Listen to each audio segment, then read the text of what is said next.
Niwapongeze na hongereni kwa kufanya hivyo. Sasa mara baada ya kijana kupata taarifa ama vijana kupata taarifa, bila shaka kuna njia nyingi ambazo mnazitumia. Ni njia zipi sasa ambazo mnazitumia kufikisha hizo taarifa za fursa mbalimbali? Na njia hizo ni kwa namna gani mnazifanya ziwe njia jumuishi? Asante sana, swali zuri. Njia mojawapo ni kama hii tuliyoifanya leo.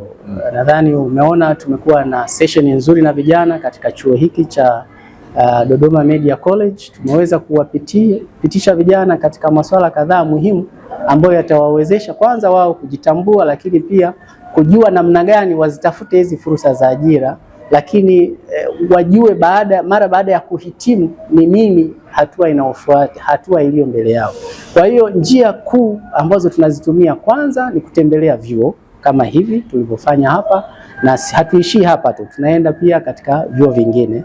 Lakini njia nyingine ni kupitia vyombo vya habari mbalimbali kama hivi tunavyozungumza hapa, kwa maana taarifa hii pia iwafikie vijana huko waliko, namna ya kwanza kuna fursa za ajira ambazo zinapatikana chini ya ofisi ya waziri mkuu, lakini taarifa mbalimbali zipo kwa lengo la kuwawezesha vijana kuweza kuajirika huko waliko.